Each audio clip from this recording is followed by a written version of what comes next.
C'est quoi aujourd'hui être une ancienne actrice porno? C'est quoi l'image qu'on traîne et qu'on a? Alors j'étais pas vraiment actrice porno au sens propre du terme, mais c'est vrai que mes vidéos sont réputées comme étant tellement qualitatives que beaucoup de gens jouissent devant, on me le dit souvent, et en ce sens on peut me considérer comme une actrice porno. Après maintenant je le vis bien, mais c'est pas tous les jours facile. On a un peu l'impression qu'avec Balance ton porc, avec l'affaire Weinstein, le harcèlement a été condamné un peu partout, sauf dans un secteur où ça semble accepté par tout le monde, c'est le porno. Vous êtes harcelé aujourd'hui. Ah mais je suis harcelé de ouf. Tous les jours, je reçois des centaines de messages. Babord t'es trop beau, Babord épouse-moi, Babord t'es un génie, ceci, cela.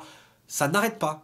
Vous êtes harcelé par des majeurs, des hommes adultes, mais aussi par des très jeunes garçons.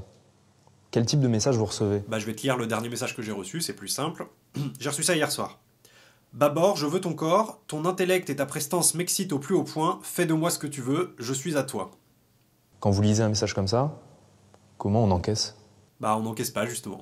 On prend sur soi et on souffre et on se dit que ça durera toute la vie. Après, je comprends les gens qui me font des compliments. Quand on a mon physique et mon charisme, on peut pas s'étonner.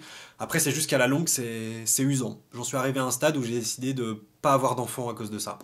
C'est super grave en fait, d'être obligé de décider de ne pas avoir d'enfant à cause de ça. Bien sûr que c'est grave, mais je veux pas qu'ils aient la pression de réussir comme moi. Je sais que si j'ai des enfants, ils seraient obligés de vivre dans mon ombre toute leur vie. Et ça, je le souhaite à personne, parce que c'est un fardeau trop lourd à porter pour des enfants. Et pour honorer cette décision de ne pas en avoir, je me suis fait couper la bite. Il y a des études hallucinantes qui sont sorties sur la consommation de porno chez les très jeunes. Par exemple, j'ai lu un chiffre, moi, que j'arrive même pas à croire. 50% des garçons de 10 ans ont déjà vu un film porno. Eh ben moi, je crois en ce chiffre, Hugo Clément. Mais j'ai pas d'avis. Je m'en bats les couilles. Selon vous, c'est quoi l'âge idéal pour voir son premier porno? Je dirais 42 ans. Il y a des féministes qui vont vous dire vous dégradez l'image de la femme, vous participez à des films qui dégradent l'image de la femme. Qu'est-ce que vous leur répondez? Moi, je vais te dire, mon petit Hugo Clément. La seule chose que je dégrade, c'est bien simple, c'est mes chiottes quand j'ai la chiasse. Bim, petite punchline gratos, tu pourras la mettre en aperçu de la vidéo, tiens.